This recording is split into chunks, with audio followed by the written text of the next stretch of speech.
Dzień dobry wieczór panie i panowie, witam wszystkich bardzo serdecznie w ten przepiękny niedzielny wieczór. Ja nazywam się Marcin Skruch i pomówimy sobie dzisiaj, pewnie, że tak, o tym, co tam ciekawego słuchać w świecie, chyba można byłoby powiedzieć polityki, aczkolwiek polityki tylko i wyłącznie tak przez sekundkę, bo chodzi o to, że Jesse Eisenberg otrzymał polskie obywatelstwo, wiadomo, że starał się o tym od jakiegoś czasu. Paweł Pawlikowski, czyli zdobywca Oscara za Idę, kręci kolejny film hollywoodzki ponoć. Zobaczymy, pomówimy troszkę oczywiście o tym. Będzie o nowym, oryginalnym serialu Showtime, czyli Sky Showtime, czyli Langer, wiadomo, na podstawie Remigiusza Mroza. Będzie o nowym filmie z Timothée Chalametem, o tym, co John Goodman wyprawiał na planie nowego filmu Iñárritu. No rzeczywiście pewien wypadek. Będzie kilka słów o straszakach, o horrorach, bo rzeczywiście jest kilka informacji w nowej produkcji Shyamalana, jest kilka informacji z nowego Krzyku. Oczywiście będzie parę słów o komiksach, bo Alan Ritchson, facet, który genialnie wciela się naprawdę w Richera w serialu Amazona, szaleje, mówi kilka rzeczy. Bo mówimy oczywiście o Oscarach, jak najbardziej. Będzie też cykl Po jaką cholerę, bo rzeczywiście musi miał się pojawić, ale niestety też będzie cykl PESEL-u nie oszukasz, bo wiemy coraz więcej niestety niekoniecznie fajnych rzeczy odnośnie śmierci Gina Hackmana, a także będzie o legendzie nie tyle filmu, co może powiedzieć być i YouTube'a, mimo że tak naprawdę swoje 5 minut w filmie Ciacho Piotra Wegi miał, czyli będzie o Krzysztofie Kononowiczu, a także o Pameli Hasselhoff-Bach, gwieździe niegdysiejszej Słonecznego Patrolu, więc o tym wszystkim sobie panie i panowie pomówimy. Dobry wieczór Marcinie, cześć, witam cię wojowniku Adamie, fajnie, że jesteś, witam Jasona, pewnie, że tak, jest jeszcze Małgosia, siemanko Mordko, siemanko, co słychać u ciebie, normalnie fajnie, że wbiłeś i jest również Sasik, także bardzo, bardzo, bardzo dobrze, w ogóle Sasik, dokopałem się dzisiaj do twojego maila, więc pewnie dokładnie o tym sobie wiesz, no bo wiadomo jak to rzeczywiście jest. Na początek oczywiście kilka rzeczy, w końcu mi się wydaje, że panie i panowie ogarnąłem, o co chodziło z mikrofonem, to naprawdę się o tym przekonamy się dzisiaj. Zobaczymy rzeczywiście jak to będzie, ale mam nadzieję, że będzie wszystko w porządku, ponieważ YouTube zrobił pewne nowe formatowanie, nowe rzeczy, możliwe, że będzie ok. Dajcie mi znać w pewnym momencie, kiedy po prostu przełączę na inną kartę, bo wiadomo, że wtedy to się wszystko wyjaśni, panie i panowie. Zaczniemy od Amazon Poleca. Co to jest Amazon Poleca? Już wam mówię oczywiście. Po pierwsze, Amazon co jakiś czas, no wiadomo, Amazon Prime Video i tak dalej, ma różnego rodzaju promocje, bestsellery i tak dalej, no i co jakiś czas mi tam coś fajnego, według mnie oczywiście, fajnego podsyła, więc wtedy ja to po prostu podsyłam wam. Są to filmy, które możecie kupić w dobrej cenie, oczywiście po promocji. Ważne, każdy z tych filmów ma polską wersję językową. Czy to dubbing, czy to lektora, czy to napisy, różnie to jest, ale po prostu jest i każdy z tych filmów mogę spokojnie polecić. Także to nie ma to, że wiesz, że wrzucam ci i mówię, ty stary, obejrzyj sobie 1000 lat po ziemi ze Smithem, obejrzyj sobie, bo rzeczywiście fajne kino. No nie tym razem. Akurat to nie wygląda tak. Wszystkie z tych filmów mogę ci polecić jak najbardziej, bo tak to jest. I panie i panowie, zaczniemy od produkcji, właściwie od 3 produkcji chciałoby się rzec i tutaj będzie chwila prawdy, bo udostępnię wam mam kartę i mam nadzieję, że wszystko będzie działało, będzie dźwięk dobry. O tak, powinno być ok. Dajcie znać, czy dźwięk jest dobry, ale wydaje mi się, że powinno być jak najbardziej superaśnie, super fajnie. Wyciszone wszystko. Powinno być wyciszone. Dobra, panie i panowie, Dark Knight, czyli Mroczny Rycerz, trylogia. Jak widzicie za 173 zł wszystkie 3 filmy na Blu-rayu 4K Ultra HD. Chyba że chcecie tylko i wyłącznie na Blu-raya, to możecie mieć za 99 zł albo na DVD za 88. Jest tego tylko 3 sztuki, panie i panowie, więc jak najbardziej trzeba się spieszyć. Ważne, muszę powiedzieć, że w momencie, kiedy sobie dokonacie zakupu, Amazon mi odpali kilka groszy. W tym przypadku jest to 5%, tak? Także rzeczywiście wy nie ponosicie kosztów, a ja elegancko będę mógł zarobić. Więc to jest pierwsza propozycja. Ach, już muszę tutaj wkleić na Instagram. Gdzie tutaj jest Instagram? O, witam cię, Kasiu. Bardzo serdecznie, fajnie, że jesteś na Instagramie. Więc klikacie w link, wchodzicie i będę bardzo, bardzo z tego powodu zadowolony. Po pierwsze, drugi film, który chciałbym wam polecić, jest to Black Hawk Down. Chyba polski tytuł mi się wydaje, to jest Helikopter w ogniu, ale nie mam pewności. Dajcie znać, czy rzeczywiście to jest Helikopter w ogniu. Panie i panowie, już wam tutaj wklejam link. To jest również wersja, tutaj jeszcze na Instagramie. Cześć, Kino Recenzja, witam cię bardzo serdecznie. Panie i panowie, jest to 4K plus Blu-ray oczywiście, jak widać UHD, 97 zł, albo na DVD za 85 złociszy. I tego jest ile? Tego jest rzeczywiście bardzo, bardzo dużo. Czemu to mówię? ponieważ gdybyś przy okazji oglądała to w 2080 roku, to żebyś dokładnie wiedziała czemu akurat wtedy już tego filmu nie można kupić. To widzisz 4K Ultra HD plus Blu-ray plus bonus dysk, więc rzeczywiście jest mnóstwo tych rzeczy, które my, tygryski, tak sobie lubimy oglądać. Potem HDR i tak dalej, ale to są rzeczywiście innego rodzaju bajery. I ostatnia propozycja, którą mam dla was, to i tutaj właściwie to nie jest jeden film, panie i panowie, bo to jest bodajże 5 filmów, albo 6 filmów, zaraz zobaczymy. Jest to kolekcja filmów Sylwestra Stallone, proszę bardzo. Tutaj muszę wrzucić jeszcze na Instagrama. Jest tutaj, panie i panowie, ile filmów? Jest 5, tak? Jest Cobra, są Zabójcy, Tango i Cash, The Specialist, czyli specjalista, a także Demolition Man. Demolition Man chyba Demolator albo Człowiek Demolka, mi się wydaje, że ma taki polski tytuł. To jest na Blu-raya się możecie kupić za 80 zł 80 na Blu-rayu albo za 90 na DVD. No, okej, w porządku, rozumiem. Ile tego jest? Też tylko i wyłącznie 3 kopie, więc jak widzicie, trzeba, panie i panowie, korzystać, trzeba śmigać i tak dalej, a ja mówię, że to jest akurat dobra sprawa. Ja mnóstwo z tych filmów kupuję, no póki co na szczęście ich nic nie mam.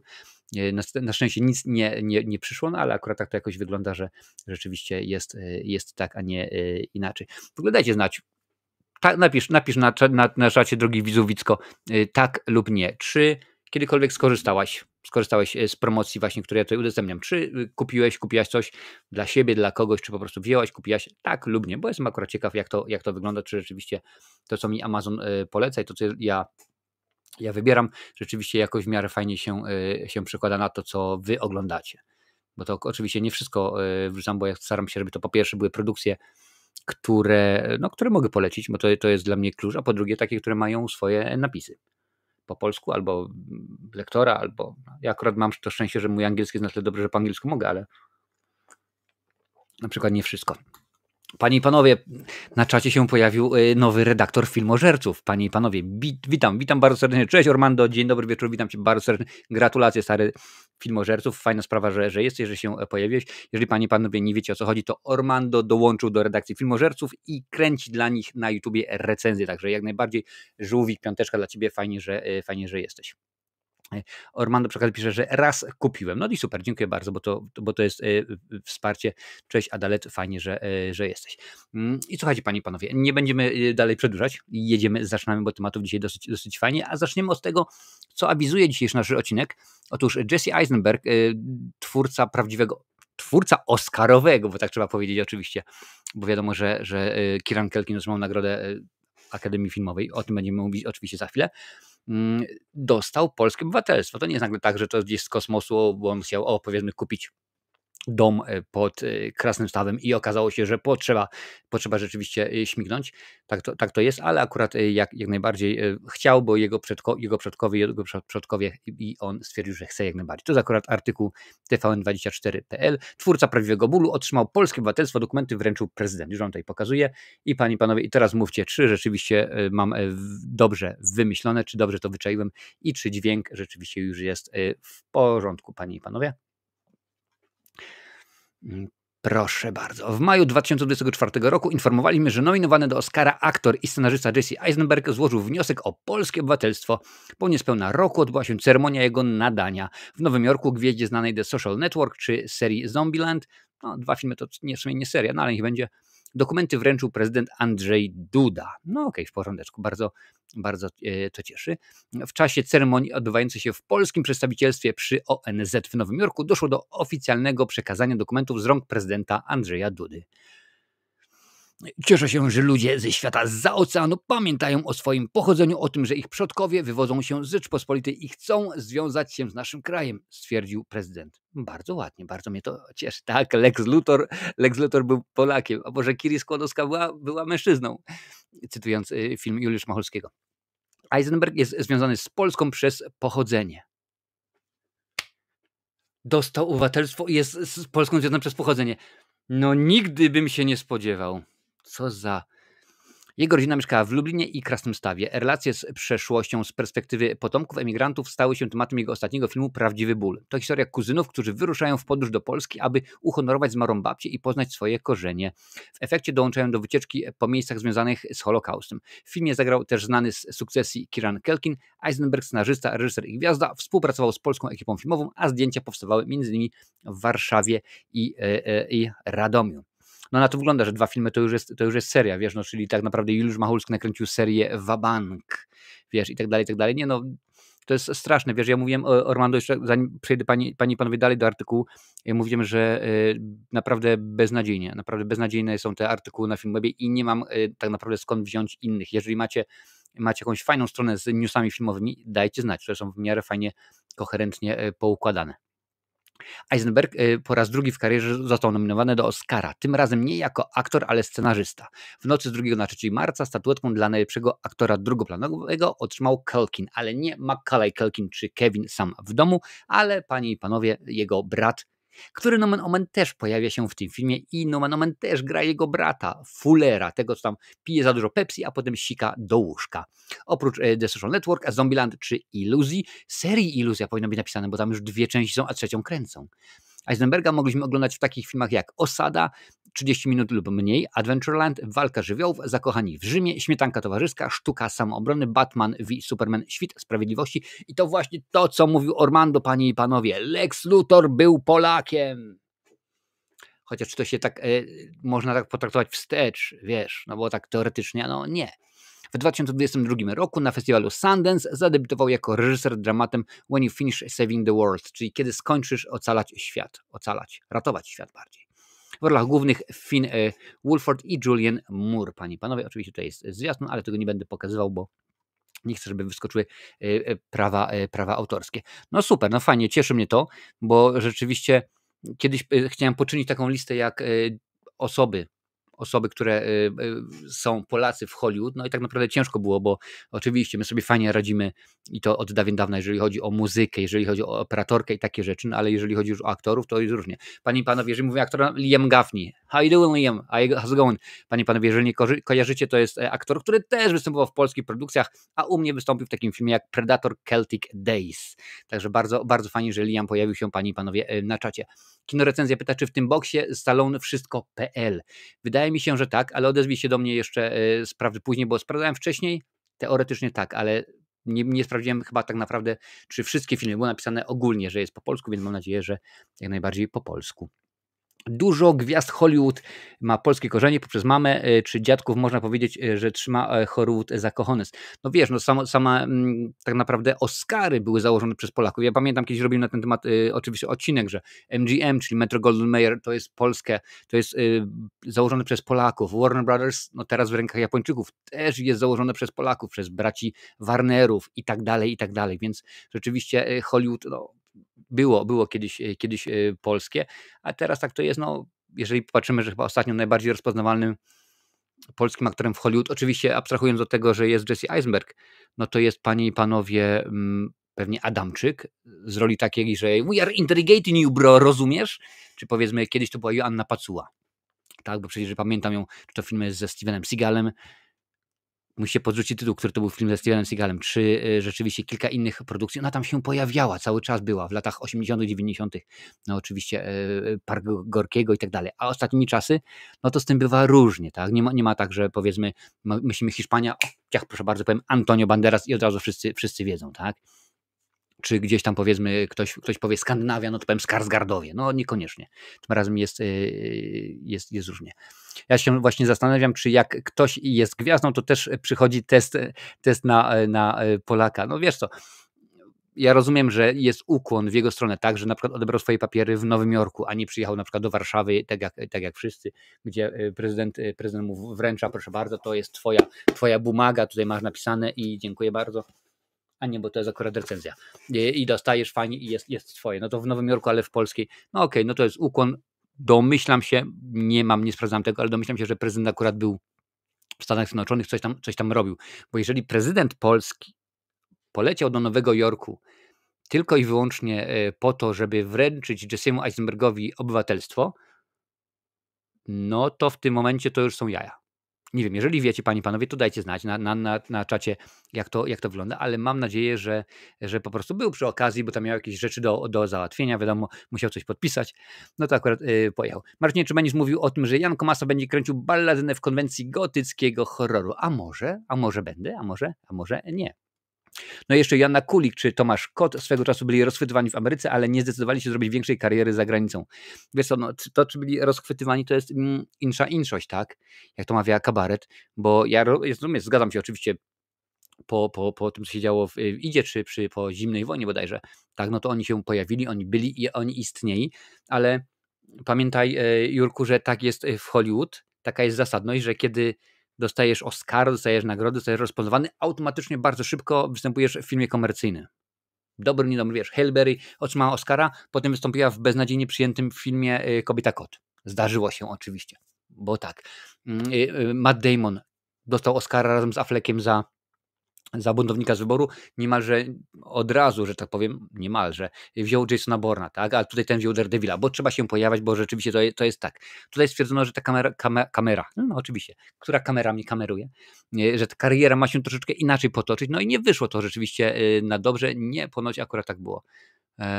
Aha, super. Nie, ponoć to było przy okazji, czyli rzeczywiście, no to w porządku, jak najbardziej jest super, super, super mi to nie przeszkadza, że dostał. No i fajnie, panie i panowie, bo to rzeczywiście jest dobry aktor. Kinorecenzja pisze, że Gorki Park rewelacyjny. Oczywiście, że tak, świętej pamięci, chociażby William Hart, dużo takich filmów wtedy powstawało, akurat ostatnimi czasy jest z nimi bardzo, bardzo różnie, panie i panowie. A my, patrzcie, jak to się ładnie złożyło, bo tutaj mówiliśmy o Eisenbergu, tutaj proszę bardzo, i tym oto sprytnym hoplem przeszliśmy do Pawła Pawlikowskiego, panie i panowie. A okazuje się, że ma on nowy projekt, szykuje się biografia noblisty. Już wam tutaj pokazuję. World of Real, tym razem jest to artykuł z tego blogu, panie i panowie. Po fiasku projektu The Island z Joaquinem Phoenixem i Rooney Marą, Paweł Pawlikowski szykuje swój kolejny film. Reżyser Idy i Zimnej Wojny przygotowuje się do rozpoczęcia zdjęć do dramatu Fatherland. No brzmi skądinąd znajomy, prawda? Fatherland będzie ekranizacją uznanej powieści Colma Toibina Czarodziej. Jest ona opisywana jako fikcjonalna autobiografia Tomasza Manna. To mi przypomina inną fikcjonalną biografię. Co prawda nie Tomasza Manna, a tego pana zza wschodniej granicy, reżyserowanego przez naszego paputka Wegetę, no ale to zobaczymy. Laureata Literackiej Nagrody Nobla i autora Czarodziejskiej Góry czy Śmierci w Wenecji. O, przepraszam bardzo, ale mam od razu listę. Oglądniemy film? Mam zajebiste kino. Śmierć w Wenecji. A ty kolec, stolec, bolec. Fabuła dotyczy zarówno dzieciństwa przyszłego pisarza, jak i jego późniejszych losów, małżeństwa, przeciwstawienia się reżimowi nazistowskiemu i emigracji do US of A, czyli Stanów Zjednoczonych. Książka wnika w wewnętrzne sprzeczności decydujące o artystycznej tożsamości Manna, chcącego pogodzić aspiracje z obowiązkami wobec rodziny czy pochodzeniem. Pawlikowski napisał scenariusz filmu we współpracy z Henkiem Hiddletonem. Projekt uzyskał już dofinansowanie w wysokości 200 000 euro. Słuchajcie, przeczytam to jeszcze raz. Projekt uzyskał już dofinansowanie w wysokości 200 000 euro, czyli tak licząc lekką ręką jakieś 210, może 220 000 dolarów. A za kilka dni na Netflixie pojawi się nowy film braci Russo z budżetem 320 milionów dolarów, a oni mają dofinansowanie 200 000. Ja pierdzielę, co to w ogóle jest? Co to jest? A słuchajcie, że zaraz będę szukał, będę patrzył, czy jest jakaś informacja na temat tego, jaki jest budżet planowany tego filmu, bo na przykład może się okazać, że $1 milion. A za $1 milion to robi się filmy ze sztuczną inteligencją. Nazwisko reżysera nie będzie jedynym uznanym i rozpoznawalnym w ekipie tworzącej film. Wśród producentów Fatherland jest Edward Berger, autor nagrodzonego Oscarami Na Zachodzie bez zmian i Konklawę. Proszę bardzo. Powiem w ten sposób. Na Zachodzie bez zmian kojarzę rzeczywiście bardzo ciekawy film. Konklawę? No trudno nie kojarzyć. Nazwisko Edward Berger? No niekoniecznie rozpoznawalny jest. No okej. Zdaniem portalu World of Real zdjęcia do filmu mogą rozpocząć się już tego lata. Ponominowany do Oscara Zimnej Wojny, Pawlikowski chciał stworzyć The Island. To opowieść o parze żyjącej w Ameryce lat 30., która postanawia uciec od cywilizacji i zbudować na bezludnej wyspie swój prywatny raj. Kiedy jednak przybywając nieopodal milioner czyni z ich inicjatywy medialną sensację, nad ich azylem zbierają się czarne chmury. Wkrótce na wyspie pojawia się samozwańcza hrabinia wraz z parą kochanków. Kobieta planuje zmienić wyspę w luksusowy kurort. Pomiędzy parą a świtą hrabiny rozpoczyna się psychologiczna rozgrywka i tak dalej, i tak dalej. Mniej niż 3 tygodnie przed rozpoczęciem zdjęć, gdy ekipa była już gotowa do pracy w Hiszpanii, producenci wycofali finansowanie. Rozpoczęty strajk amerykańskiej gildii scenarzystów i perspektywy potencjalnego strajku gildii aktorów sprawiły, że ubezpieczyciele uznali projekt za niepewny. Uznali, że nie da się ubezpieczyć produkcji. Gwiazdami The Island mieli być Joaquin Phoenix i Rooney Mara. Fatherland będzie też powrotem Pawlikowskiego do kina anglojęzycznego. Ostatnim takim projektem w jego filmografii pozostaje Kobieta z piątej dzielnicy z 11 roku. Wcześniej stworzył też m.in. Lato miłości. Zaraz tutaj, panie i panowie, sprawdzę, zobaczę, co piszecie. Nie, od razu, bo to, co mam w głowie, muszę przetrawić, naprawdę, muszę to przetrawić. Polacy mają problem ze zrobieniem kariery za granicą, nie odnajdują się w tym świecie amerykańskim, tęsknią za domem plus inne okoliczności i tak to wygląda. Zgadza się, nawet pamiętam jak, no ponieważ jestem wielkim fanem Lady Punk, to śledziłem ich karierę bardzo. Oczywiście wiadomo, że większość to już jest jako retrospektywa, no bo nie tam powiedzmy w 83 ciężko, żeby 4-letni Marcinek patrzył, co się dzieje, ale na przykład mieli robić w Stanach karierę. Nawet mi była taka propozycja, żeby zagrali koncerty po miasteczkach uniwersyteckich jako support Madonny, no ale oni stwierdzili, że nie, no Madonna, kto to jest Madonna, w ogóle nie chcemy i tak dalej, a poza tym tam jest praca ciężka, bo tam jest tak, że wstajesz rano i nagle jest ciach, jedziesz, śmigasz, bo trzeba podpisać płyty tutaj, potem masz wizytę w tym studiu, potem trzeba zrobić zdjęcia do tej gazety, potem zrobić to, potem to i siam to i cały czas i dopiero gdzieś koło 22 możesz sobie spokojnie odsapnąć i nie możesz dać w palnik konkretnie, ponieważ następnego dnia masz kolejną trasę i oczywiście i tak dalej, a tutaj się okazuje, no, że trzeba to jakoś to rzeczywiście ogarnąć. Tak, to na waciki, zobaczymy. Pewnie ta kwota dofinansowania z PISF, tam jest F na końcu, ale nie dopisali tego, bo może myśleli, że to jest dorozumienie. No może tak myśleli rzeczywiście, że to jest dorozumienie, więc może to do tego podeszło. Ale słuchajcie, co chciałem wam powiedzieć. Tutaj jest oczywiście akapit. Nazwisko reżysera nie będzie jedynym uznanym i rozpoznawalnym w ekipie tworzącej filmy. Wśród producentów jest Edward Berger. I ja wam powiem, że Edward Berger na zasadzie, ale kto to jest? Co to jest za facet? W ogóle nie kojarzę. A tutaj mamy film wcześniej, który się nie powiódł, w którym mieli wystąpić Joaquin Phoenix i Rooney Mara. Nie wiem jak wam, ale jak dla mnie Joaquin Phoenix jest w cholerę bardziej rozpoznawalny niż ten gentleman, o którym tutaj mówimy.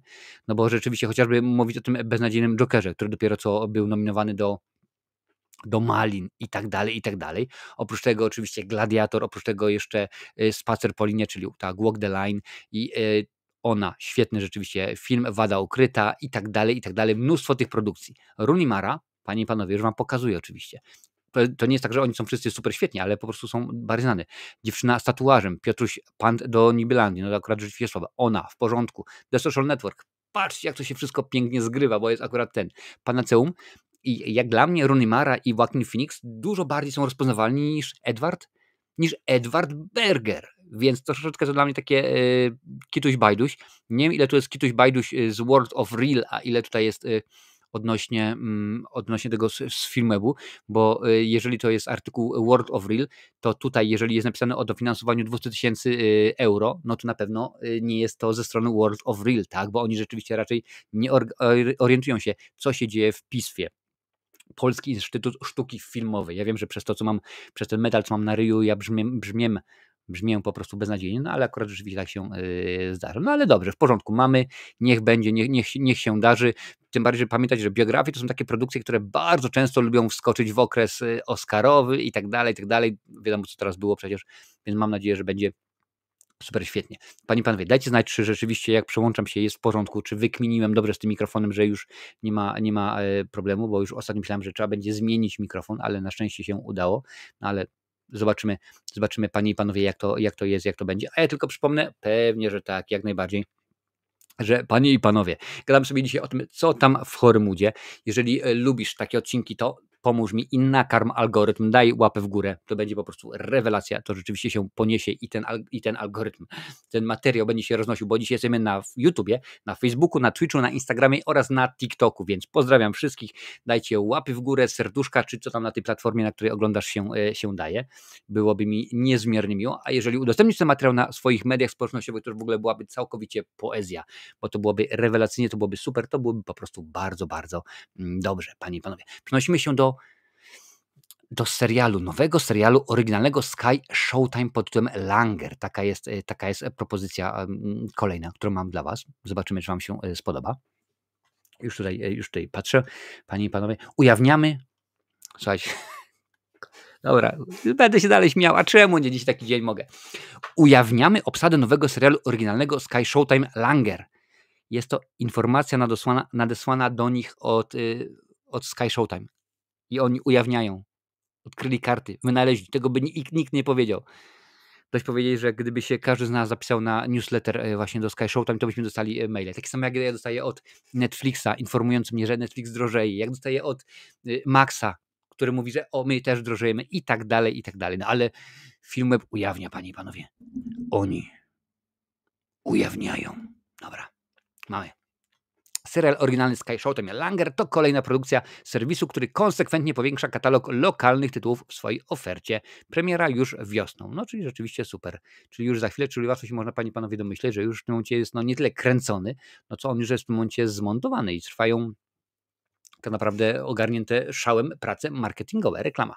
Langer to 6-odcinkowy thriller, w którym zobaczymy Jakuba Gierszała w roli Piotra Langera. Wszyscy oczywiście twórczości Remigiusza Mroza o Chyłce dokładnie znają tę postać. Młodego i rzutkiego biznesmena, który po tragicznie zmarłym ojcu, czy zmarłym, czy takim, którym rzeczywiście pomógł mu, no nieważne, odziedziczył holding finansowy. W czasie wolnym od pracy Piotr oddaje się swojej wieloletniej pasji, bo ma takie hobby, jest nieuchwytnym seryjnym mordercą, którego od lat bezskutecznie ścigają prokuratorzy. No więc rzeczywiście bardzo, bardzo ciekawe hobby. Pewnego dnia w jego życiu pojawia się zachwycająca kobieta, Nina, która, aby przyciągnąć uwagę Langera i zbliżyć się do niego, zjawia się na jego gali charytatywnej. Tak, pamiętam tę scenę w książce. Wkrótce potem wdaje się w niebezpieczną grę i związek z Langerem, który ułatwiają jej szukanie dowodów na to, że jest on seryjnym mordercą. Czy tym razem sprawiedliwość zwycięży? Kto wystąpi? Proszę bardzo. Oprócz Gierszała w serialu zobaczymy Julię Pietruchę jako Ninę Pokorę, Magdalenę Boczarską w roli ścigającej Langera prokuratorki Karoliny Siarki. Okej, w porządku. A także Piotra Adamczyka, który zagra prokuratora Olgierta Paderborna. Ja sobie przyznam wam, że akurat Paderborna sobie wyobrażam inaczej niż właśnie Adamczyk. No ale trudno, niech będzie już, że będzie to Adamczyk. W pozostałych rolach występują Kamil Nożyński, Mila Jankowska, Karol Pocheć, Piotr Rogucki i Mateusz Kościukiewicz. Serial Sky Showtime Original. Langer to adaptacja popularnej powieści Remigiusza Mroza, jednego z najbardziej poczytnych autorów w Polsce. Producentką serialu jest Wioletta Furmaniuk-Zaorska, a reżyserem Łukasz Pałkowski. Za scenariusz odpowiadają Katarzyna Górtak-Rzepka i Piotr Rzepka. Autorem zdjęć jest Marian Prokop, panie i panowie. Martwi mnie, że się nie pojawi tutaj Chyłka. A fajnie byłoby przez chwilę chociaż ją zobaczyć, to byłoby rzeczywiście coś fajnego. Jeżeli znacie książkę, albo chociażby serial, no bo wiadomo, tam Piotr się też pojawił, dajcie znać, czy Gierszał pasuje wam do roli Piotra Langera. Bo nie tak dawno zresztą wybraliście go najgorszym serialem.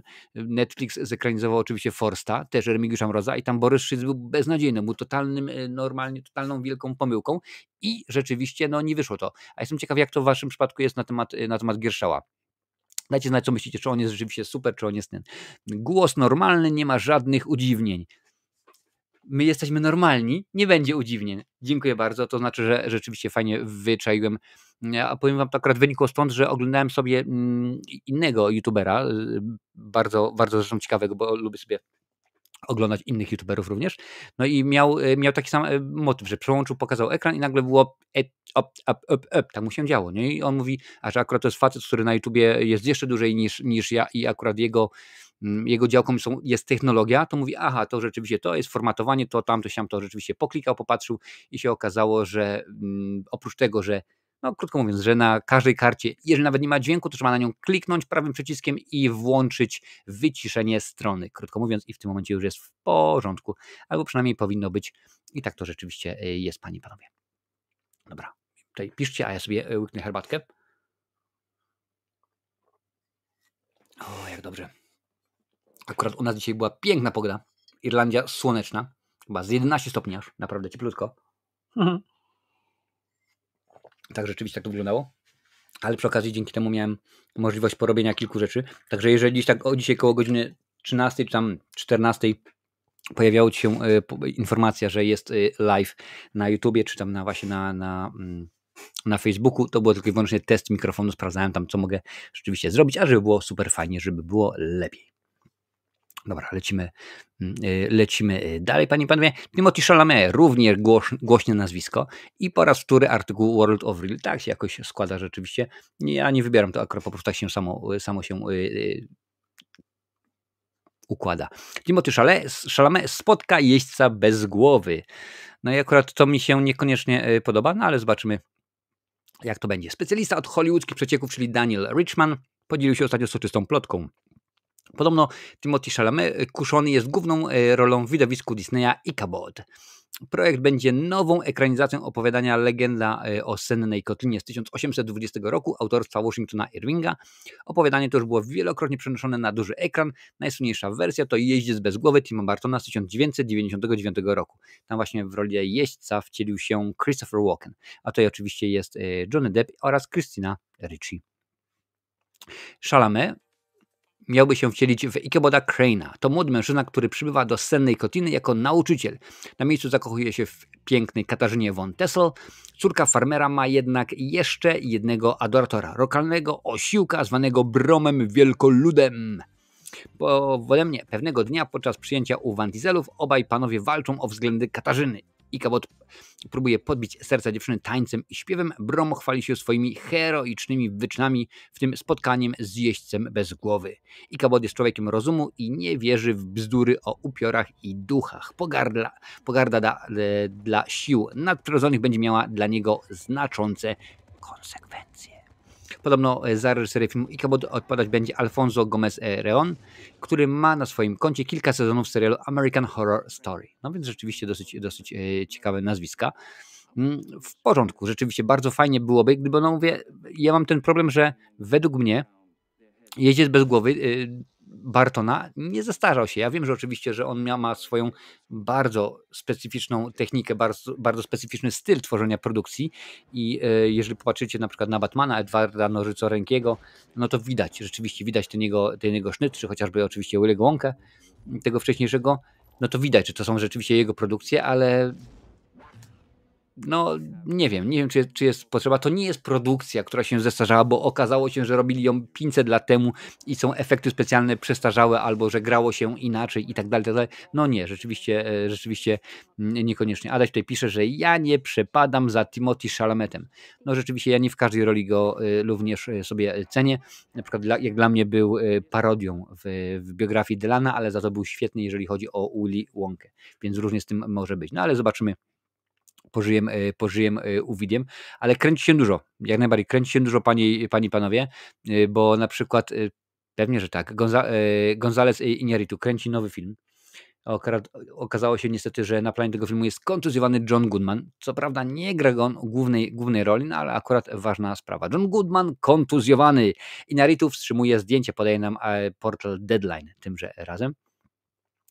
John Goodman kontuzjowany. Aktor miał wypadek podczas zdjęć do nowego filmu w reżyserii Alejandro Gonzáleza Iñárritu, którego gwiazdą jest Tom Cruise. Ekipa pracuje właśnie w Wielkiej Brytanii. W jakim stanie jest obecnie Goodman? Już w tym momencie, panie i panowie, wam mówię. Małgosiu, zaraz zobaczę, co tam piszesz. Sekundka, pauza. Aktor John Goodman doznał kontuzji biodra. Otrzymał natychmiastowe medyczne wsparcie, które doprowadziło do krótkiego opóźnienia w zdjęciach, żeby miał czas dojść do siebie. Produkcja ruszy z powrotem w przyszłym tygodniu po pełnym wyzdrowieniu Johna. Czytamy w oświadczeniu, jakie wystosowało studio Warner Bros. Jak informuje portal Deadline, Goodman prawdopodobnie pośliznął się podczas prób do sceny na terenie Pinewood Studios i został zabrany do szpitala na leczenie. Praca na planie została wstrzymana na 2 dni. Uraz, jakiego doznał 72-letni aktor, określony jest jako drobny. W poniedziałek Goodman ma być z powrotem na planie. No, takiego urazu mógł też doznać wczoraj w meczu Piotr Zieliński, który pojawił się w meczu Interu tylko i wyłącznie po to, żeby po 3 minutach zejść bez kontaktu z graczami drużyny przeciwnej. O czym jest nowy film Inheritu? Już wam, panie i panowie, mówię. Według nieoficjalnych informacji fabuła filmu będzie się koncentrować na najpotężniejszego człowieka na świecie. I nie, spokojnie, nie mówimy tutaj o Patryku Wedze, a o Tomie Cruzie, który wyrusza w szaloną misję, aby udowodnić, że jest zbawcą ludzkości, zanim katastrofa, którą sam wywołał, zniszczy całą planetę. Autorami scenariusza poza Inheritu są Sabina Berman oraz duet Alexander Dinale i Nicolas Jacobin. W produkcji Inheritu występują m.in. Sandra Hüller, oczywiście znana z Anatomii Upadku, Michael Stuhlbarg, Tamte dni, tamte noce, nominowana do Oscara Jesse Plemons i Sophie Wilde. O Jessie Plemonsie będzie troszeczkę więcej dzisiaj. Oraz zdobywca Oscara Riz Ahmed za Sound of Metal, panie i panowie. Więc rzeczywiście całkiem fajna obsada, całkiem rzeczywiście ciekawa sprawa. No, zobaczymy, jak to będzie się potoczyło. Jestem zainteresowany i będę śledził, co tutaj się będzie, panie i panowie, w tym aspekcie działo. Tutaj piszę, piszecie. Marcinie, odbiegając od tematu, jaki jest twój ulubiony fast food? Pytanie z czystej ciekawości. A pewnie chodzi ci o jedzenie, co? Jakie tam jest moje ulubione fast foodowe? No to powiem, takie zdjęcie chyba jakieś takie kojarzę. To jest typowo, że powiem, irlandzkie albo pewnie brytyjskie, może by powiedzieć. To się nazywa taco frytki. Są to frytki, panie i panowie, z mięsem mielonym, specjalnym oczywiście taco sosie i na to jest wszystko starty ser żółty. Najczęściej cheddar, bo to Irlandia. Więc po prostu jest rewelacja. To jest taka bomba kaloryczna. Nie jadam tego już już bardzo dawno. Zresztą widzicie, że nie pozwalam sobie na takowe rzeczy, ale uwielbiam, patrzcie jakie uredoty. Tutaj Małgosia pyta o to, Sasik pisze, że schabowy i ziemiory, pewnie tak, a reklama wjeżdża, Giuseppe salami i cheddar sos, spróbuj ulubionej pizzy swojego ulubionego streamera. Ale cholery jedne, co za łajzy. Słuchajcie, jak macie ochotę, to kliknijcie oczywiście, bo to jest mój reflink, to jest moja polecajka. Także będzie mi niezmiernie miło. Wiadomo, dla mnie pieniądzury na zakup nowej łodzi albo statku kosmicznego. Brzmi pysznie. Ja w domu szybko lubię bardzo tosty sobie robić. No wiem, pytałeś o fast foody, co nie? Jeżeli chodzi o takie rzeczy w domu, to ostatnimi czasy zakochałem się i bardzo lubię pożerać tosty francuskie, czyli po prostu chleb w jajku smażony na patelni i tylko. Świnka leci, wodą cię na pokuszenie. No naprawdę, wodą na pokuszenie, a to jest pewnie to Giuseppe, coś tam, nie wiem jak się nawet ta firma, dr Edgar, czy coś takiego, to choroba, wie panie i panowie. Ja tylko przypomnę, że dzisiaj gadamy o tym, co tam w Hollywoodzie, drodzy panie i panowie, a skoro mówimy o fast foodzie, o pizzach. Cześć Mariusz.pl, witam bardzo serdecznie na Instagramie. Jeżeli nie wiecie, co jest Mariusz.pl, panie i panowie, to możecie sprawdzić, takie fajne jest logo czarno-białe, na którym jest Marcinek. Jeżeli mowa oczywiście o fast foodzie, to i masz ochotę, będzie mi niezmiernie miło, jak mi kupisz buy me a coffee, tak? Ale może mi kupić herbatkę, jak najbardziej. Wystarczy, że zeskanujesz którykolwiek z tych kodów QR, tak one się nazywają rzeczywiście, i możesz wejść i kupić mi herbatkę, 1, 2, 15, ile sobie tylko życzysz. Tak naprawdę tam jest, że cappuccino, że latte i tak dalej. No ale wiem oczywiście, że ja nie wydam to na latte, tylko na herbatkę. Byłoby mi niezmiernie miło. A my lecimy dalej. I teraz zostaniemy na chwilę dłużej, albo na 2 chwile, albo na 3 kiwnięcia ogonem, zobaczymy, przy horrorach. Bo tutaj też się dzieje. Mariusz.pl. Sprawdźcie jego Instagram, tam rzeczywiście jest dużo fajnych rzeczy. Panie i panowie, Krzyk 7 został zabity w 5. części, teraz powraca. Ale ja właśnie dzwonię, żebyś tego nie kilim. No ale jednak okazało się, że będzie, tak samo jak w Killerze, będzie aneks do umowy, panie i panowie. Będzie aneks. Sprawdzam, jest wyciszone. Akurat jest to artykuł Deadline, przetłumaczony przez jakiegoś stażystę z Filmebu, tak, używając oczywiście Google Translator. Obsada filmu Krzyk 7 z dnia na dzień robi się coraz dziwniejsza. Właśnie spełniło się życzenie Courtney Cox. W obsadzie nowego filmu znalazł się David Arquette.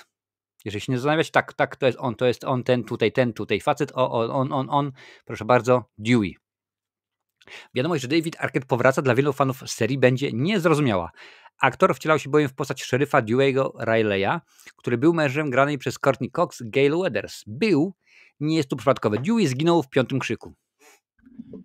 Zginął, nie ma go, odłożył łyżkę, kaput. Co ciekawe, został zabity przez Amber Freeman, w którą wcieliła się nagrodzona w tym roku Oscarem Mickey Madison. Z drugiej strony nie jest to pierwsza postać, która powróci w siódemce, choć została w serii uśmiercona. Już wcześniej ogłoszono, że w obsadzie znajdą się Matthew Lillard i Scott Foley. Ten pierwszy wcieli się w postać Stu Mahera, zabitego w pierwszej części przez Sidney Prescott. Z kolei Foley wcieli się w Romana Bridgera, którego w trzecim krzyku zastrzelił właśnie Dewey. Facet z trzeciej będzie z pierwszej i z piątej. 1, 3, 5. No, liczby pierwsze. W jaki sposób te martwe postacie powrócą, tego na razie twórcy filmu nie wyjaśniają. Warto jednak pamiętać, że już w poprzedniej części mieliśmy powrót z zagrobu Scotta Ulricha. Ponownie wcielił się w Billy'ego Loomisa. Reżyserem części 7 jest Kevin Williamson, autor scenariusza do pierwszej części serii. Czy myślicie, że to może być tak zwany prequel? Skoro dostaliśmy i ładnie nam Wes Craven wyjaśnił przy okazji początków, dostaliśmy sequel, dostaliśmy potem requel, to było wyjaśnione. Czy myślicie, że to może być nowy twór prequel na przykład? Że będzie akcja tego się rozgrywała przed pierwszą częścią, albo inaczej, gdzieś tam powiedzmy równolegle na przykład do pierwszej części? Że na przykład Dewey będzie prowadził śledztwo, będzie próbował wymyśleć, co tam się dzieje w Hollywood, w Hollywoodzie, co tam ten Roman Bridger kombinuje przy okazji, a tutaj w jedynce, bo to się wtedy będzie działo, giną ludzie, a może to będzie rzeczywiście jednak normalna kontynuacja szóstki, a to, że oni się pojawią, to będą tylko i wyłącznie retrospekcje, albo gdzieś tam powiedzmy ewentualnie to tak samo jak Scott Ulrich pojawił się i będą oni duchami, wymysłami. Jak wy to odbieracie? Dajcie znać. Trzeciego dnia zmartwychwstał. A może rzeczywiście tak być. No, mnóstwo jest kombinacji. Pamiętajmy, panie i panowie, że Kevin Williamson, czyli facet, który jest odpowiedzialny za scenariusz i reżyserię, no już kilka takich rzeczy zrobił, tak? No bo oczywiście oprócz tego, że scenariusz do Krzyku, do Koszmaru minionego lata, do Halloween H20 bodajże, tutaj widzę, że jeszcze Following, Tajemny Krąg, no tego mnóstwo było rzeczywiście, dosyć sporo i gros tych produkcji były w miarę sensowne, no to nie było aż tak bardzo źle, no ale jak to będzie tym razem? Nie wiadomo. Cholera wie, zobaczymy, pożyjemy, bo ja jestem sam ciekaw, jak to się wszystko potoczy. Herbatkę mam. Jest dobre. Patrzę, bardzo fajnie, jesteście super. Dla tych, którzy by chcieli dać komentarz, a nie mogą, no tak to akurat ustawione dzisiaj jest, panie i panowie, że komentarze są tylko i wyłącznie dla subskrybentów. Co mamy dalej? Dalej gadam o horrorach, pewnie, że tak, zostajemy w świecie horrorów, thrillerów, chociaż przy okazji tego reżysera na dwoje babka wróżyła, różnie rzeczywiście to bywa, bo czasami jest w porządku, a czasami jest po prostu wręcz na odwrót, ale nowy film M. Night Shyamalana bez Alicia Vikander. Co wiemy o Remain? Podaje nam znowuż blog World of Real, panie i panowie. Już tutaj patrzę, jak podaje blog World of Real, Alicia Vikander nie zagra w nowym filmie M. Night Shyamalana. W Remain aktorka miała wystąpić u boku Jake'a Gyllenhaala. Tak to jest akurat M. Night. Remain zapowiadany jest jako romantyczny dreszczowiec z elementami nadprzyrodzonymi, którego fabułę twórca Znaków wymyślił wraz z Nicholasem Sparksem, autorem bestsellerowych romansów.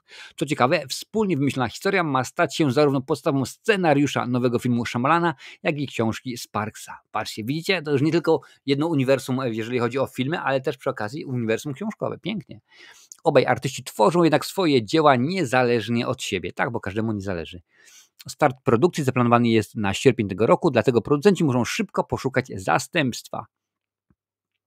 Alicia Vikander to urodzona w Szwecji aktorka i tancerka. Najlepiej znana jest z ról w thrillerze sci-fi Alexa Garlanda Ex Machina i dziewczynie z portretu Toma Hoppera. W jej filmografii znajdziemy także takie tytuły jak Kochanek Królowej, Anna Karina, Siódmy Syn, Kryptonim Uncle, Światło między oceanami, Jason Bourne, Tulipanowa Gorączka, Tomb Raider czy Zielony Rycerz Green Knight. Ostatnio wystąpiła m.in. w czarnej komedii Rumors. Wśród zbliżających się projektów z jej udziałem znajdziemy m.in. dramat The Last Days i thriller polityczny The Wizard of the Kremlin. Ciekawe o czym. Aktualnie filmografia M. Night Shyamalana zamyka thriller Pułapka, Josh Hartnett i tak dalej. A robiłem recenzję, rzeczywiście nie jest rewelacyjne kino. No trudno, szkoda, że nie powiedzieli, nie napisali, czemu się nie pojawi, czy rzeczywiście co, nie zgodziły się warunki finansowe, czy jednak były inne pomysły. No jestem ciekaw rzeczywiście, jak to jest. Wrócą jako głosy postaci ze wspomnień, zginęli, ale przeżyli. No może tak będzie rzeczywiście w tym krzyku. Choroba wie, jak to jest. Ostatni film Nighta był słaby, to idąc tropem ten film dobry, ten film zły, teraz będziemy mieć. Tak, rzeczywiście jest Night Shyamalana, że robi dobry film, zły film, ale tak naprawdę jeżeli popatrzymy na jego filmografię, to ostatnimi czasy powiem tak, pamiętacie ten film Happening, czyli bodajże wydarzenie, czy jakoś tak, gdzie się okazało, że to drzewa nas zabijały, bo miały nas dość i wypuszczały pyłki i nas zabijały. Nie chcę, nie ma możliwości. U niego jest ten problem, że bardzo często, powiem tak, w 9 przypadkach na 10 pomysł jest świetny. A jeżeli chodzi o wykonanie, no to już jest złe. Ostatni film na Shyamala był dobry, ale to dopiero przeczytałem Jurka Piechoty. Czyżbyś, Wojowniku Adamie, czyżbyś kopiował czyjeś komentarze i wpisał jako swoje? No tak nie fajnie, nieładnie. Proszę coś własnego wymyśleć. Ale zostaniemy teraz przy komiksach, bo widzę, co prawda nie ma tutaj Lancela, a on jest wielkim fanem Richera. Ja też akurat ostatnio oglądałem kolejny odcinek. Bardzo, bardzo dobra produkcja Amazon Prime, ale Alan Ritchson jest gotów grać Batmana nawet za darmo, podaje nam Joe Blow tym razem.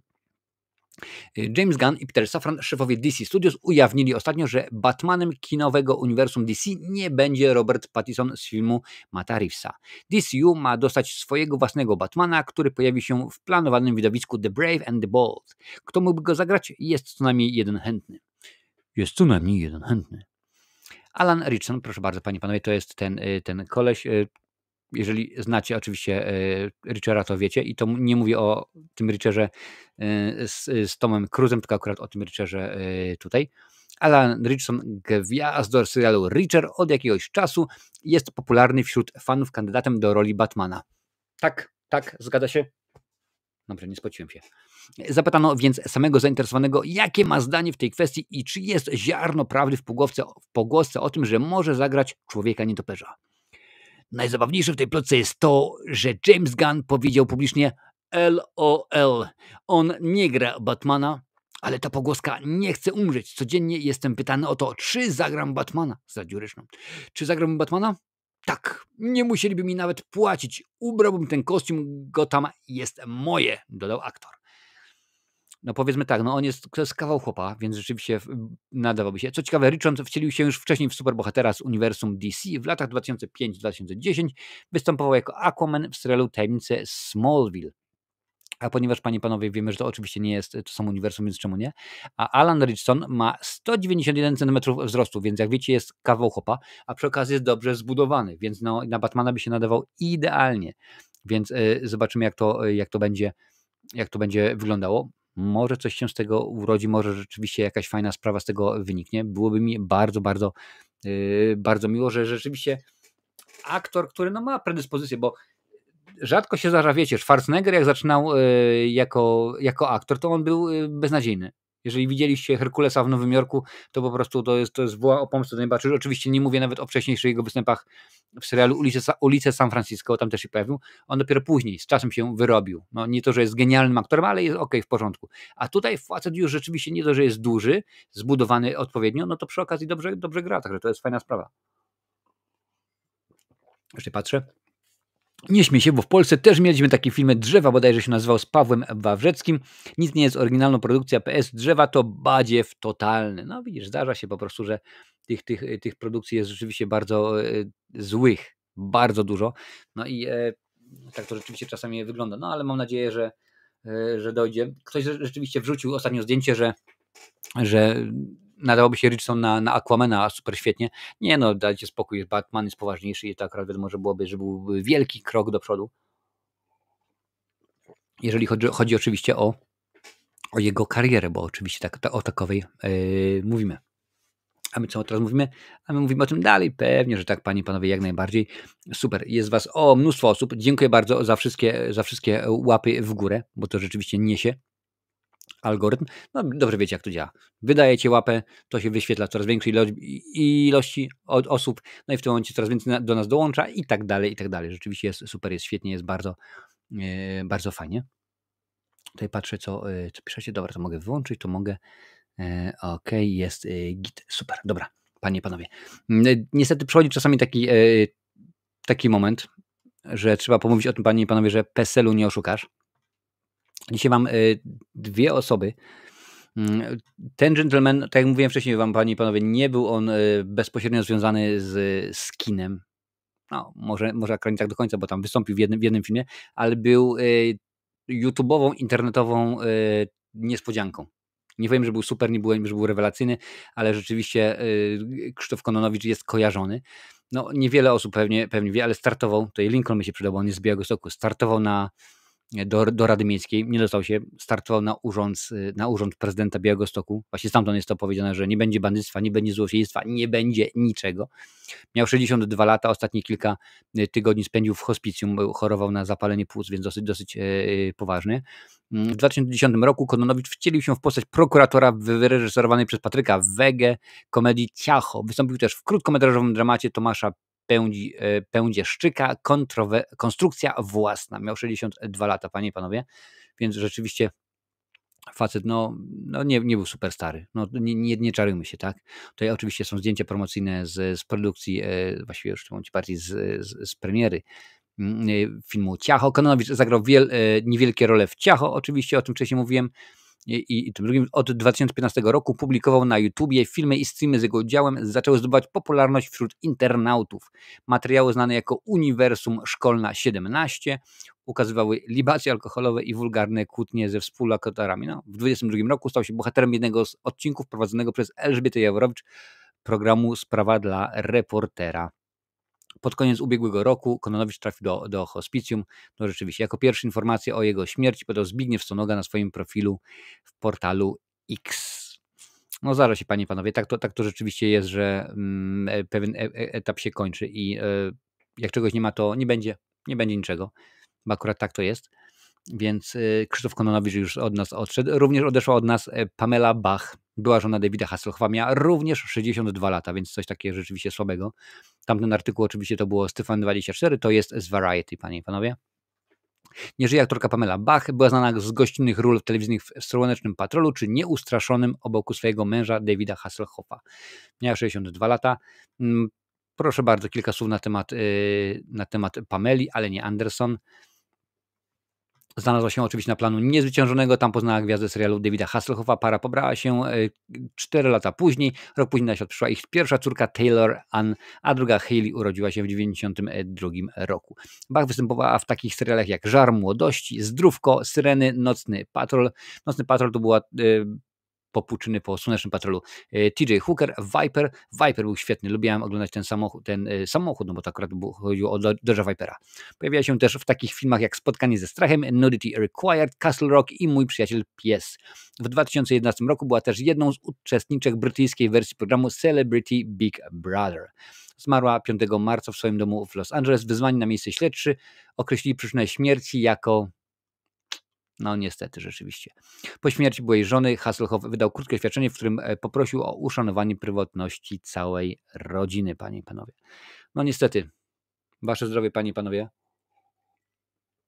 gdziekolwiek tam się pojawiacie. Takie niestety jest życie. Bardzo się mnie zasmuciła właśnie informacja, bo tydzień temu mówiłem o tym, że odszedł od nas Ginny Hackman i jego żona Betsy Arakawa, a tutaj są informacje właśnie na temat tego, co się podziało, bo tam było troszeczkę niewyjaśnionych spraw. Przypomnę tylko, że znaleziono ich martwych wraz z jednym psem w domu. Drzwi nie były zamknięte na klucz. Zwierzęta na zewnątrz żyły, było wszystko w porządku, wykluczono wyciek gazu ani zatrucie czadem, więc było dziwnie, a tutaj doszło do kolejnych informacji do mnie, znaczy nie tylko do mnie, do wszystkich, którzy przeczytali artykuł Deadline albo film webowy. Kilka dni temu świat zszokowało makabryczne odkrycie ciała Gina Hackmana, jego żony Betsy Arakawa i jednego z ich psów znaleziono w ich rezydencji. Teraz poznaliśmy wyniki autopsji, panie i panowie, i jeżeli są osoby o słabych sercach, to proszę nie słuchać. Mm, Heather Jarrell, specjalistka w dziedzinie medycyny sądowej, ujawniła wyniki autopsji, którą na ciała Hackmana i jego żony przeprowadzono 27 lutego. Mamy podstawy sądzić, że pan Hackman zmarł 17 lutego. Jego stan zdrowia był bardzo zły, powiedziała podczas konferencji prasowej. Jako przyczynę zgonu dwukrotnego laureata Oscara uznano kombinację zaawansowanej choroby Alzheimera i problemów z sercem. Wiadomo, że nie jadł kilka dni przed śmiercią. Przypuszcza się, że Betsy Arakawa zmarła kilka dni wcześniej, około 11 lutego. Według urzędników Służby Zdrowia Nowego Meksyku przyczyną jej śmierci był hantawirus, choroba przenoszona przez odchody gryzoni, która nie przenosi się z człowieka na człowieka. Szeryf Adam Mendoza podkreślił, że dochodzenie w sprawie śmierci pary wciąż trwa, jak na razie nie ujawniono, co było przyczyną śmierci psa. No więc rzeczywiście, biorąc pod uwagę, co tutaj jest napisane, panie i panowie, więc Gene Hackman był bardzo, bardzo schorowany, Alzheimer i tak dalej, więc skoro jego żona zmarła w pomieszczeniu obok, to mógł nawet nie być świadom tego, co się wydarzyło, no i po prostu sobie chodził, aż po prostu, że tak powiem, zmarł. No szkoda, smutna rzeczywiście sytuacja, no ale niestety tak to już rzeczywiście, panie i panowie, się dzieje. A interesujesz się może piłką nożną? Pyta Małgosia. Oczywiście, że tak. Gdyby nie to, że mówię o filmach, to pewnie mówił o piłce nożnej, bo rzeczywiście uwielbiam piłkę nożną i nawet dzisiaj przed naszym odcinkiem oglądałem sobie mecz Widzew Łódź Jagiellonia Białystok. Pozdrawiam wszystkich. Wczoraj oglądałem Inter z Moncą, a miałem jeszcze oglądać Barcelonę, no ale wiadomo, że Barcelona mecz został odłożony. Ze względu na to, że odszedł od nas że tak powiem, jedna z osób. Teraz pora na tak, po jaką cholerę, czyli tak naprawdę ta sekcja rzadko się pojawia i mam nadzieję, byłoby mi bardzo dobrze, gdyby się w ogóle nie pojawiała, panie i panowie. A to dlatego, że trzeba pomówić o tym, że powstaje film na podstawie gry Monopoly.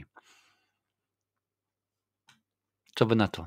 Nie dał rady Ridley Scott, teraz oni szukają film na podstawie gry Monopoly, podaje nam The Hollywood Reporter. Dobrze wiecie, że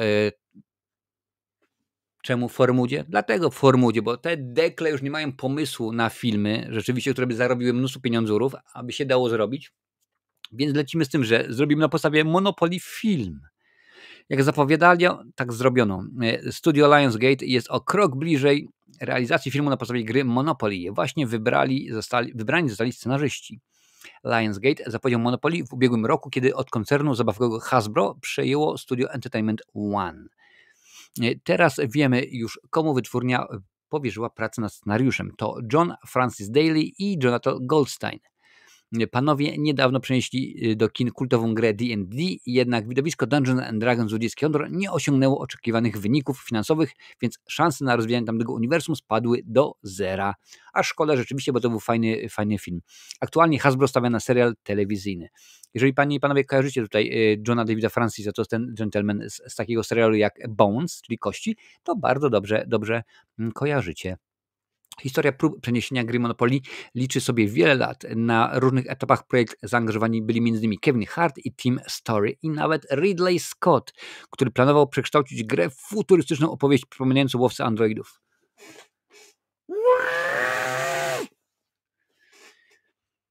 Przepraszam bardzo. Ridley, czy ciebie naprawdę myliły się kierunki? No ale niech będzie. Monopoly to klasyczna gra planszowa polegająca na handlu nieruchomościami, wymyślona w Stanach Zjednoczonych w czasach wielkiego kryzysu przez Charlesa B. Darrowa. Daje graczom szansę obracania. No oczywiście nie będę tutaj tłumaczył, bo chyba każdy mi się wydaje, że kojarzy w tę grę. Ja akurat w latach 80. otrzymałem takową i wtedy graliśmy w Monopoly kosmosowe. Ostatnimi czasy bardzo uskuteczniam Monopoly. Jakie my tutaj mamy? Mamy Monopoly minionkowe.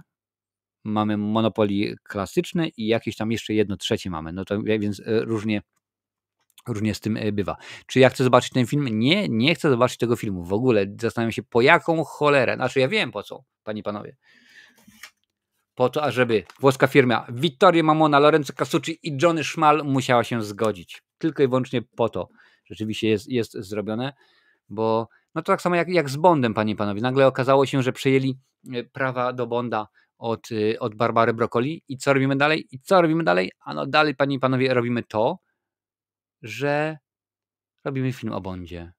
robimy serial. To, co wam mówiłem ostatnio, robimy serial, będzie serial o Moneypenny, będzie serial o tym, o tamtym i tak dalej, i tak dalej. Po prostu no bzdura kompletna, bzdura totalna, coś, co rzeczywiście niekoniecznie mnie ciekawi, coś, co rzeczywiście niekoniecznie mnie interesuje, a no tak to się akurat stało w tym przypadku. Dziękuję bardzo, zaraz odpowiem na wiadomości na Filmwebie, bo akurat rzeczywiście nie ma jakoś rzeczywiście. Po co? No co to niby za film będzie? No właśnie jakoś tak to mogło być. Pani pytanie, Tomasz Jabłoński pyta, ktoś poleci jakiś fajny serial? Słuchaj Tomasz, musisz być bardziej konkretny. Czy gatunek? Czy chcesz akcja, czy chcesz thrillery, wolisz komedię, czy sci-fi, czy dramaty i daj znać wtedy, to my ci coś policimy, bo rzeczywiście tutaj akurat rozstrzał osób, które oglądają bardzo różne produkcje jest ogromniasty, także rzeczywiście spokojnie może być. Daj znać jaki gatunek i ewentualnie jaką platformę masz, to będzie najłatwiej wtedy dokładnie powiedzieć co i jak, panie i panowie. I musimy pomówić, bo oczywiście, że musimy pomówić o Oscarach. No my w zeszłym tygodniu oglądaliśmy Oscary na żywo. Dziękuję bardzo wszystkim, którzy byli, którzy oglądali. Było mi niezmiernie miło, ale Oscary rozdano. Mamy wielkich zwycięzców, mamy również wielkiego przegranego oczywiście. Jest to artykuł własny Filmwebu, więc może tutaj nie będzie błędów. Gala dobiegła końca, sprawdź kto zwyciężył. Już oczywiście sprawdzamy, to nie będziemy sobie czytać, bo nie ma rzeczywiście po co. Impreza jak co roku odbyła się w Dolby Theatre, a poprowadził ją Conan O'Brien. I powiem tak, Conan O'Brien delikatnie mówiąc był beznadziejny.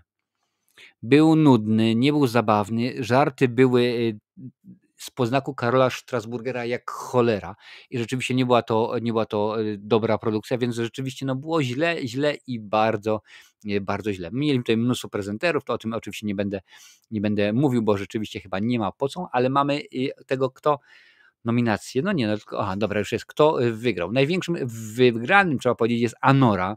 Sean Baker w ogóle zdobył 4 Oscary za Anorę i jest on jedynym człowiekiem na ziemi, we wszechświecie, w multiversum, który ma 4 Oscary za jeden film.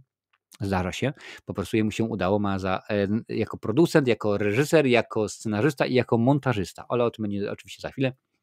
Więc najlepszym filmem została Anora, reżyseria Anora również, aktor pierwszoplanowy Adrien Brody za Brutalistę. I to jest rzeczywiście zaskakujące, ponieważ film, czyli sam scenariusz Brutalisty był przez wiele lat na czarnej liście Hollywood, czyli na liście produkcji, które bardzo ciężko będzie zrealizować, żeby zrobić z tego dobry film, więc udało się. Rola wymagająca, tak, no można było nagrodzić lepszych, pewnie, że można było nagrodzić lepszych, bo rzeczywiście, ale akurat Adrien Brody pokazuje, że zasłużył. Słuchajcie, tutaj Tomasz pisze, kryminał albo thriller, platforma obojętna, żadnych przegadanych popierdółek, zastanawiam się nad Deadwood i Peaky Blinders. Ja ze swojej strony mogę ci polecić jak najbardziej Reachera, dobry thriller, więc jak masz ochotę, to sobie obejrzyj. Także wpisujcie, co tam policzycie panie i panowie Tomkowi, żeby mógł sobie zobaczyć. Lecimy dalej. Aktorka pierwszoplanowa Mickey Madison za Anorę. Tutaj bardzo żałowałem, bo według mnie chciałem, żeby rzeczywiście Oscara otrzymała Demi Moore. To była taka świetna kwintesencja, że ktoś tam fajnie napisał, nawet nie wiem, czy nie Potwornicka na Twitterze, czy tam na Xie, jak lubicie, że to, że Mickey Madison otrzymała Oscara, to jest właśnie idealnie wpisuje się w fabułę substancji, że dokładnie to o to chodzi, że młodsza i tak dalej, ale no dobrze, dostała. Kieran Culkin otrzymał Oscara za Prawdziwy ból. O tym już oczywiście mówiliśmy wcześniej przy okazji Jesse'ego Eisenberga.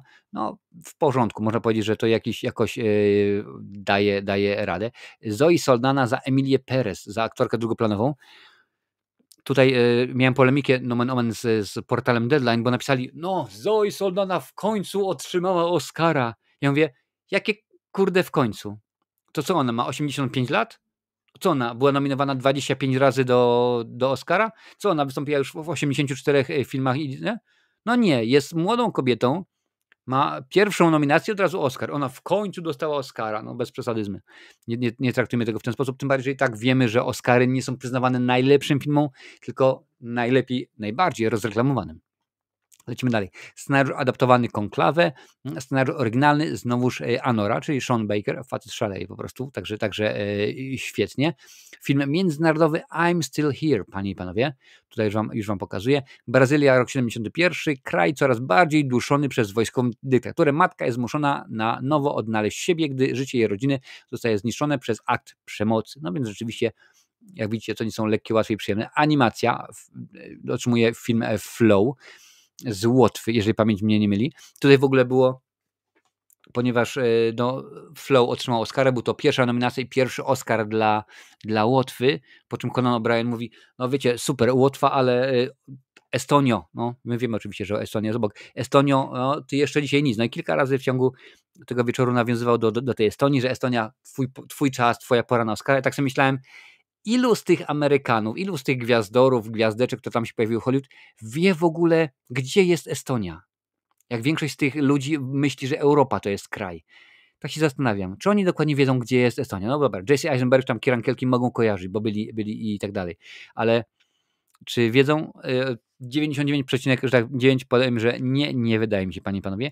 Dokumenty. Nie chcemy innej ziemi. Montaż, znowuż Sean Baker, o czym mówiłem wcześniej, zdjęcia Lol Crowley za Brutalistę.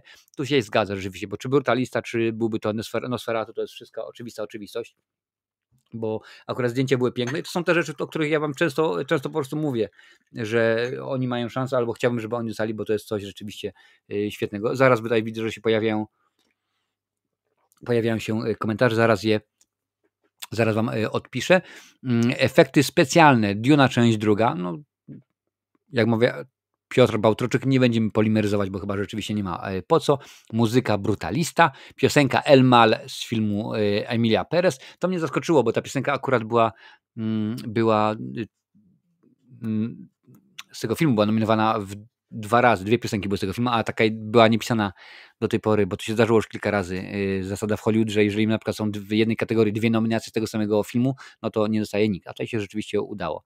Tak, jestem ciekaw, bo piosenka no to chyba dostaje kompozytor, tak? Tutaj wykonywała ją Zoe Soldana, więc ciekawe, czy ona coś dostanie. Film krótkometrażowy Nie jestem robotem, krótkometrażowa animacja W cieniu cyprysu, krótkometrażowy dokument Pierwsza dziewczyna w orkiestrze, kostiumy The Wicked, no tutaj też nie będziemy się wygłupiać, to rzeczywiście to jest oczywista sprawa. Charakteryzacja i fryzury Substancja, pewnie, że tak. Scenografia to Wicked i dźwięk Duna część druga. No pewnie, że tak, rzeczywiście jakoś nie najgorzej te kategorie techniczne wyglądały, ale obejrzałem te Oscary, a Oscary, panie i panowie, oglądam od 1993 roku, więc to już jest 22 lata, jak oglądam Oscary. Co ja gadam, 22 lata, 32 lata. No i te Oscary są z roku na rok gorsze, wiecie, no okej, pojawił się w pewnym momencie Billy Crystal z Meg Ryan, fajnie, przypomniało mi się taką sentymentem, przypomniałem sobie, jak to Billy Crystal na początku zawsze wykonywał piosenkę i tam opowiadał o tych filmach oczywiście nominowanych w kategorii najlepszy film i to rzeczywiście wyglądało super i świetnie, a potem kilka lat później pojawia się Ellen DeGeneres i ona też rzeczywiście pokazała klasę i chyba to rzeczywiście, musiałbym przyznać, były ostatnie Oscary, które były zrobione z jajem, które były zrobione sensownie, ciekawie, no to rzeczywiście coś się działo, a tak to różnie. Adaś pisze, że Adam Sandler uratował sytuację.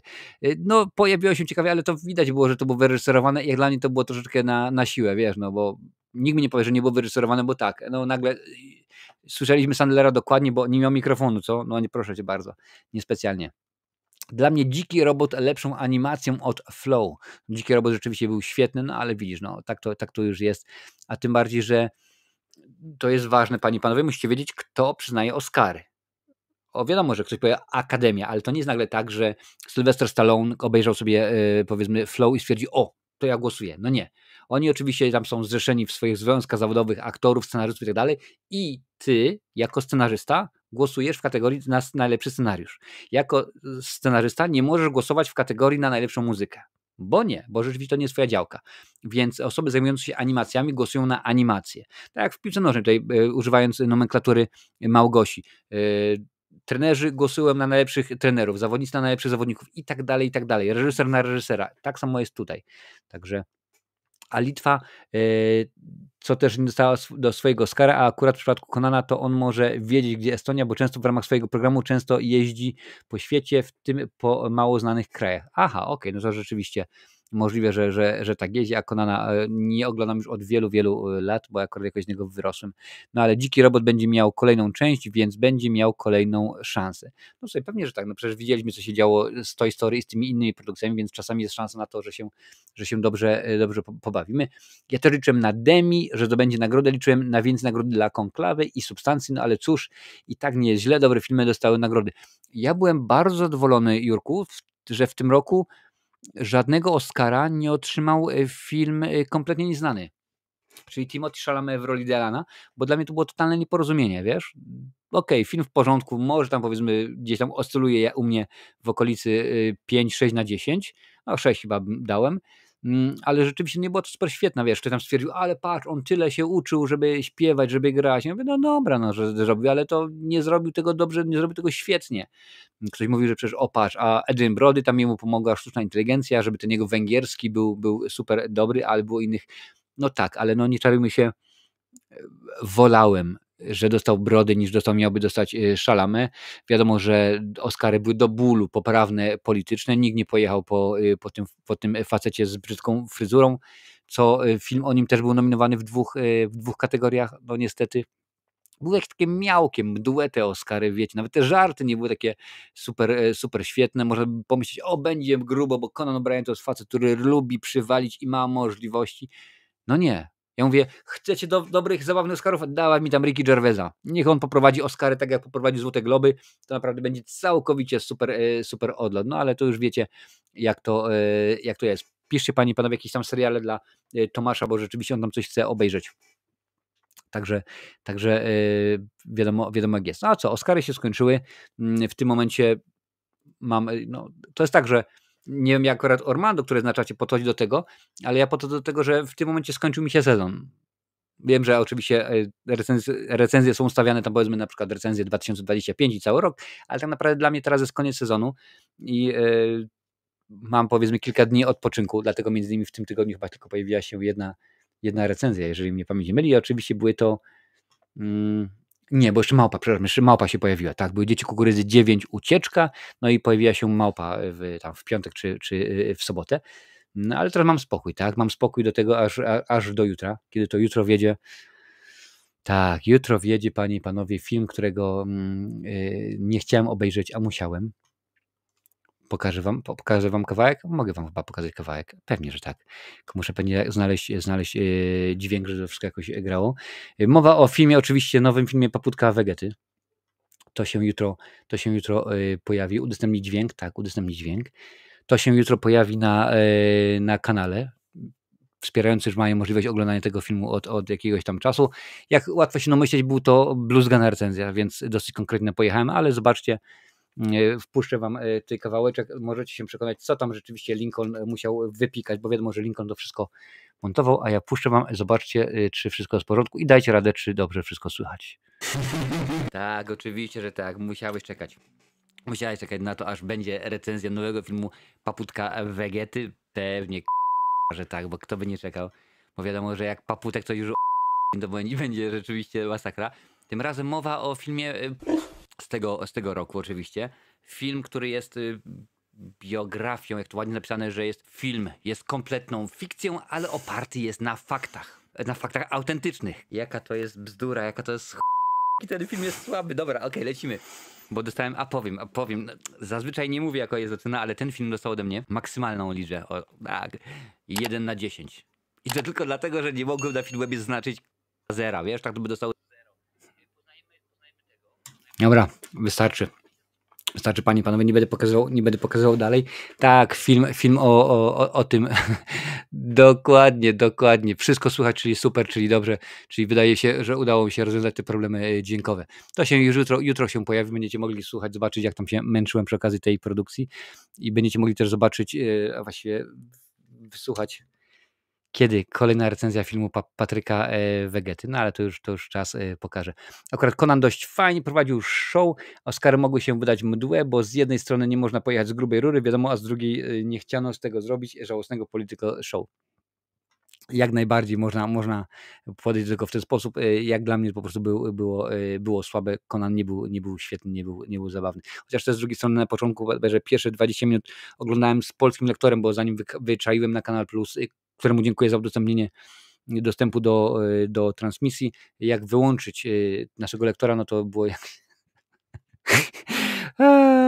tak, jak najbardziej. To jest tytuł filmu dla dorosłych, no ale uwielbiam tę wersję ciebie. No ja akurat, wiesz, za każdym razem jest gorzej, jest mroczniej. Czy będzie recenzja filmu Mickey 17? Tak, będzie recenzja filmu Mickey 17. Czekaj, Wiktorze, aż nawet zobaczymy, bo mam tutaj zaznaczone, napisane, to jest już marzec. I w tym momencie na ten miesiąc zaplanowane są takie tytuły. Czy wszystkie się pojawią? Na pewno nie, ale akurat część będzie. Nasienie świętej figi, Małpa, Mickey 17, Queer, The Altonites, A Working Man. Więc te 6 produkcji jest zaplanowane, której z nich się pojawią. Na pewno 4 się pojawią, czyli skoro już w tym momencie była Małpa, pewnie będzie Mickey. A Working Man to jest nowa akcja z Jasonem Stathamem, więc się pojawi. Czy ten inny film, który mówiłem, się pojawi? Zobaczymy, bo to akurat, wiesz, dużo rzeczy jest zależnych. Ja wiem, które się produkcje oglądają, które wy lubicie, a które nie lubicie oglądać, więc to też wiadomo, że tak to jest. No i nie wszystko muszę robić, bo to, że ja obejrzę film, zrobię recenzję, to potem nie obejrzycie. Po co? Po co macie się męczyć w ogóle i tak dalej, i tak dalej. O, proszę bardzo. Dziękuję wszystkim. Tutaj właśnie włączyłem, mam tą kartę oczywiście z paputkiem i tu jest pokazane, że nasz dzisiejszy odcinek właśnie trwa. Także bardzo mnie to cieszy. Także jak najbardziej było mi niezmiernie miło, panie i panowie. No tak, oprócz tego, że w przyszłym tygodniu pojawi się paputek, no to jeszcze we środę pojawić się musi recenzja filmu Dzieci Kukurydzy 10. 10, panie i panowie, 10. A jeszcze jest jedna, ale co jest ważne, pierwotny cykl się skończył. Ta 10. część to już jest tak zwany reboot i pracował przy nim chyba, z tego co pamiętam, Stephen King, czyli twórca. W ogóle Małpa, której recenzja jest już na kanale, jest również jak najbardziej już na kanale, a recenzja jest, a na podstawie jest to twórczości Stephena Kinga, więc no, to jest akurat wszystko po trochu. The Electric State, nie wiem czy obejrzę, wiesz, no patrzyłem, na Netflixie jeszcze nie ma tego, może u was jest, u mnie nie ma, dajcie znać, czy macie już The Electric State, bo akurat u mnie w tym momencie w Irlandii jeszcze nie ma dostępnego, dopiero się pokazało, że będzie za czas jakiś Working Man w Polsce, powinniśmy nazwać pracuj, ale niestety po polsku to fachowiec, no wiesz, lepiej fachowiec niż usterka na przykład, co by jakoś tam nawiązywało. Electric State na Netflixie w piątek będzie, aha, czyli pewnie u mnie będzie podobnie, znając życie, 320 banik, on tam w ogóle na Rotten Tomatoes ma chyba 10% czy coś, jakoś tak bardzo, bardzo, bardzo źle, no ale tak to jest, panie i panowie. A z mojej strony to już wszystko. Dziękuję, było mi niezmiernie miło, że chcieliście ze mną spędzić te przysłowiowe 1,5 godziny i na żywo widzimy się za tydzień. Oczywiście, że tak. Cześć.